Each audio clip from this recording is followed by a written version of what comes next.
বার্সেলোনার দায়িত্ব নেয়ার পর প্রথম মৌসুমেই নিজের যাত্রী নিয়েছেন হান্সি ফ্লিক। একে একে ঘরে তুলেছেন লা লিগা, স্প্যানিশ সুপার কাপ আর কোপা দেল রের মতো তিনটি গুরুত্বপূর্ণ শিরোপা। ঘরোয়া ফুটবলে এমন সফলতার পর এই জার্মান কোচের চোখ ইউরোপিয়ান শ্রেষ্ঠত্বের দিকে। প্রাক মৌসুমের প্রস্তুতিতে বর্তমানে এশিয়া সফরে রয়েছে বার্সেলোনা। দক্ষিণ কোরিয়ায় বসে বার্সা কোচ জানালেন এবার তাদের লক্ষ্য আরও বড়। ফ্লিক বলেন, আমরা গত মৌসুমে দুর্দান্ত খেলেছি, এবারও একই মান ধরে রাখতে চাই। প্রতিটি ম্যাচেই জয়ের মানসিকতা নিয়ে মাঠে নামবে বার্সেলোনা। চ্যাম্পিয়ন্স লিগে গতবার সেমিফাইনাল থেকে বিদায় নিতে হয়েছিল ইন্টার মিলানের বিপক্ষে রুদ্ধশ্বাস লড়াইয়ে, কিন্তু সেই ক্ষত ভুলে এবার আরও শক্তিশালী দল নিয়ে ফিরছে কাতালানরা।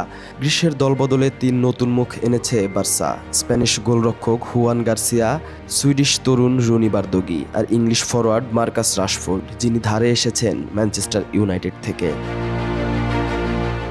রাশফোর্ডকে নিয়ে বার্সা কোচ বলেন, মার্কাস দারুণ খেলোয়াড়, আমি অনেক আগে থেকেই তাকে অনুসরণ করি। আশা করি এই মৌসুমে সে আমাদের প্রত্যাশা পূরণ করবে।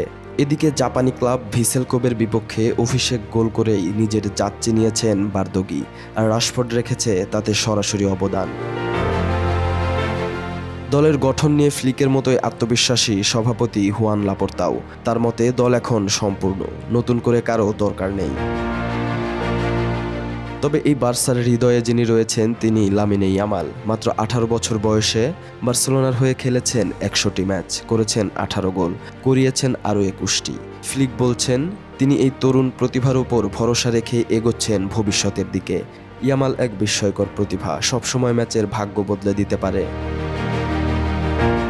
তবে আগামী মৌসুমে বার্সেলোনার সামনে চ্যালেঞ্জ অনেক। ঘরোয়া শিরোপা ধরে রাখা তো আছেই, সঙ্গে চ্যাম্পিয়ন্স লিগে বহুদিনের অপেক্ষার অবসান ঘটানোও ফ্লিকের একটি বড় লক্ষ্য। চ্যাম্পিয়ন্স লিগে বার্সেলোনা অনেকদিন ধরেই অতীত গৌরব ফিরে পাওয়ার চেষ্টা করে যাচ্ছে। ফ্লিকের উপস্থিতিতে সেই আশা আরও জোরালো হয়েছে কাতালান শিবিরে। এখন দেখার বিষয়, ঘরোয়া ফুটবলের মতো ইউরোপের মঞ্চেও বার্সাকে রাজত্ব করাতে পারেন কিনা এই সফল জার্মান।